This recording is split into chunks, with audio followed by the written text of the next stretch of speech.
4 PM news network में दोस्तों आपका स्वागत है। मैं हूं आपके साथ राशिद ज़हीर। हालांकि अखिलेश यादव तो पलट गए इन द सेंस कि उन्होंने कहा कि इंडिया गठबंधन इतना ही इंटैक्ट है जितना कि बनते वक्त था।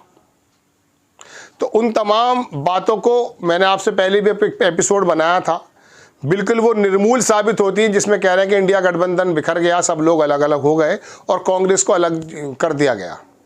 देखिए, मैंने आपको कहा अखिलेश यादव उत्तर प्रदेश में राजनीति कैसी करते हैं, बीजेपी के खिलाफ, उस विचारधारा के खिलाफ। ममता बनर्जी बंगाल में किस प्रकार की राजनीति करती हैं, मोदी जी की सोच के खिलाफ। दिल्ली में केजरीवाल जो राजनीति करते हैं और सरकार बनाए बैठे हैं, कैसी करते हैं, आरएसएस के उन एजेंडों के खिलाफ। करते हैं नहीं करते छोड़ो, लेकिन लगता है। पंजाब में आप चले जाइए, तेलंगाना में आप चले जाइए, कहीं पर भी आप चले जाइए, नीतीश कुमार हो या तेजस्वी यादव, तमिलनाडु के स्टालिन हो या चंद्रबाबू नायडू, सबका जो वोट का जो राजनीति करने का जो तरीका है वो भारतीय जनता पार्टी की नीतियों के खिलाफ है। तो आप ये मान लीजिए यही इंडिया गठबंधन है। जब ये इकट्ठे हो जाते हैं तो उसको गठबंधन बता दिया जाता है, वरना असल इंडिया तो यही है। जो नफरतों की राजनीति को दूर करने की राजनीति करता है वो करता है सही में इंडियन पॉलिटिक्स। तो इंडिया गठबंधन ना टूटा है ना टूटेगा, ये मैंने आपको पहले एपिसोड में कभी बताया था, एक हफ्ता पहले। लेकिन अखिलेश यादव का छोटा सा बयान मैं आपको दिखाऊंगा।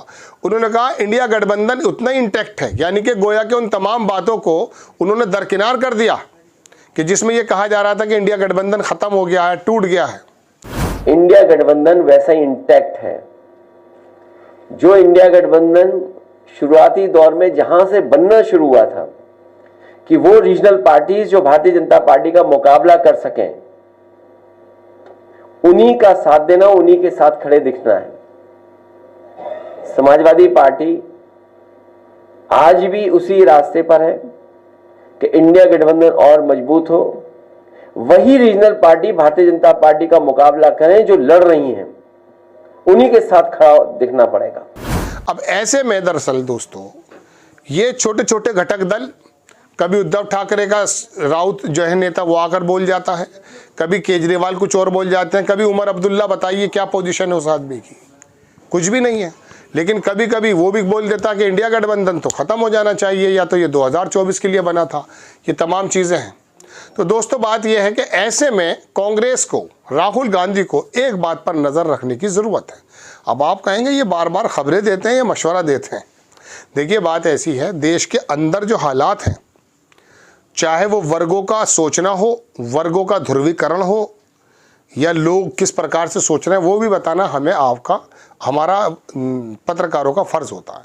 देखिए, देश में मुस्लिम वर्ग, मैं आपको बहुत पहले ही बता चुका था, ये आपको लग ज़रूर रहा है कि अखिलेश यादव के पक्ष में आ गया है, लेकिन ये दरअसल अखिलेश यादव के पक्ष में नहीं आया है।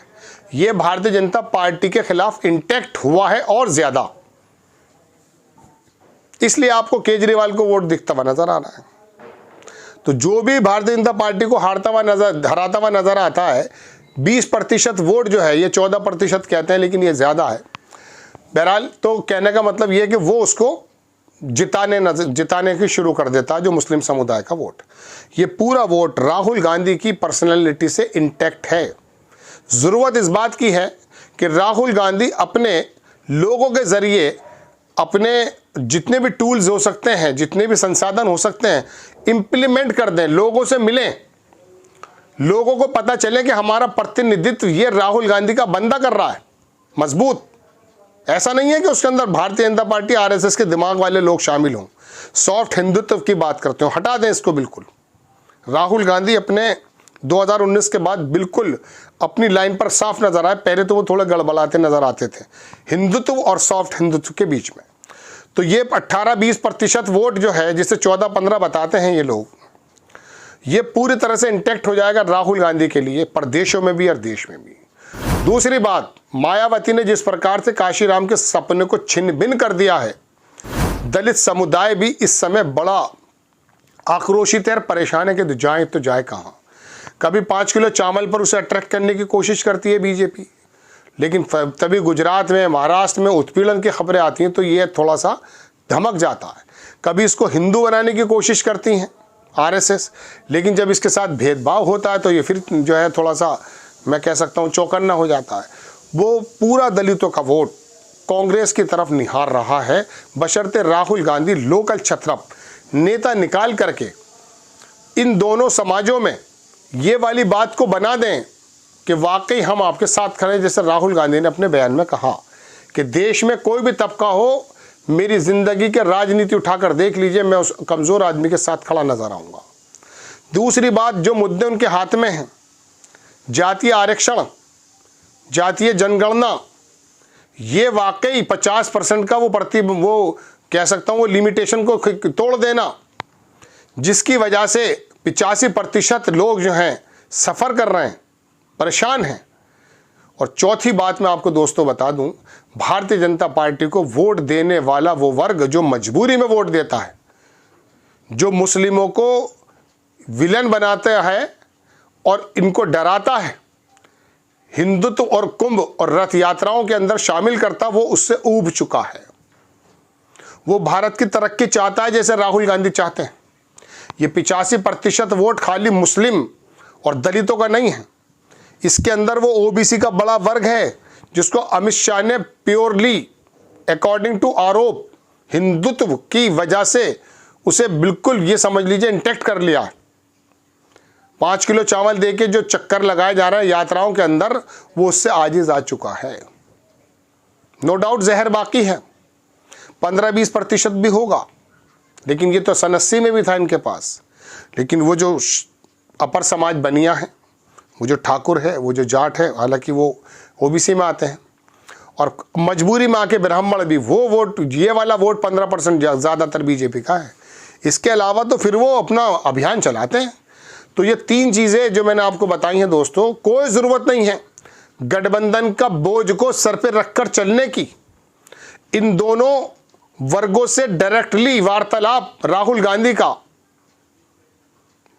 रोजाना सोशल मीडिया के माध्यम से इन लोगों को यह कॉन्फिडेंस दिखाना, जैसे कल सेलमपुर में दिखाया कि हर कमजोर व्यक्ति के साथ मैं खड़ा नजर आऊंगा, मेरी जिंदगी की राजनीति उठाकर देख लेना। ये डायलॉग छोटा नहीं है। तो इन दोनों वर्गों को देखिए, राजनीति वर्गों से होती है। भारतीय जनता पार्टी मुसलमानों के पीछे अपना टाइम खराब ही नहीं करती। पंजाब में वो कामयाब हो ही नहीं सकती, साउथ में वो कामयाब होती ही नहीं है। ये हिंदी बेल्ट पर काव हो जाती है, जिसको साउथ का सांसद गोबर पट्टी भी कह रहा था, काव बेल्ट भी कहा जाता है। तो यहाँ हो सकता है थोड़ा, लेकिन बाकी तमाम जगहों पर न भाजपा है। वजह उसकी ये है कि ये उनका वोट बैंक है ही नहीं। तो आप राहुल गांधी और कांग्रेस इस बात को अगर पहचान लें कि अखिलेश यादव, ममता बनर्जी, केजरीवाल या उद्धव ठाकरे की बपोती नहीं है वोट, ये 2 वर्ग जो देश के मैंने बड़े वर्ग बताए 40% बैठते हैं। ये वोट आपकी तरफ देख रहा है, बशर्ते आप सोशल मीडिया के माध्यम से, अपने लोगों के माध्यम से इन लोगों को अपनी बातों से बता दें कि मैं आपका नेता हूं, और ज्यादा बता दें। जैसा कि लोकसभा में बताया था, जब कांग्रेस पर ये इल्जामात लगने लगे थे कि वो मुसलमानों के बारे में बोलती नहीं है, तो राहुल गांधी ने कहा कि भयभीत है मुस्लिम। तो मुसलमान का शब्द लेना, जब अखिलेश यादव के लिए दिक्कत, ममता बनर्जी के लिए दिक्कत, केजरीवाल के लिए दिक्कत, उद्धव ठाकरे के लिए कोई लेने को तैयार नहीं है, नाम डर रहा है कहीं वोट ना छिन जाए। ऐसे में राहुल गांधी जब अगुवाई करेंगे तो ये वोट बैंक उनकी तरफ निहार रहा है। अखिलेश यादव की खाली बपोती नहीं है, आना है तो आ जाइए, वरना लड़ लेंगे अकेले, क्या दिक्कत है। जैसे कि आप केजरीवाल को भी सेंध लगा रहे हैं ना वहाँ पर आप दिल्ली में। तो दोस्तों ये 2 एक समीकरण है कि डायरेक्टली ये समाज कांग्रेस से जुड़ना चाहता है, देश के उसी हालात में लेकर आना चाहता है जैसे मनमोहन सिंह, शीला दीक्षित और तमाम लोगों ने देश के अंदर एक अच्छे आयाम गढ़े थे। तो ये इंडिया गठबंधन हो या ना हो, कांग्रेस के अंदर इतनी क्षमता है कि बशर्ते वो अगर टारगेट वाइज इन तमाम तबकात को, इन तमाम वर्गों को एड्रेस करती है, कोई वजह नहीं है कि वो आपकी तरफ ना आए। ये लोग ही हैं जो तेलंगाना के अंदर चंद्रशेखर राव की सरकार को हटा देते हैं। आपको खबर कैसी लगी अपनी राय कमेंट्स बॉक्स में ज़रूर दीजिए। चैनल को सब्सक्राइब कीजिए, शेयर कीजिए। नेक्स्ट टाइम मैं किसी खबर के साथ हाजिर होता हूँ। जय हिंद।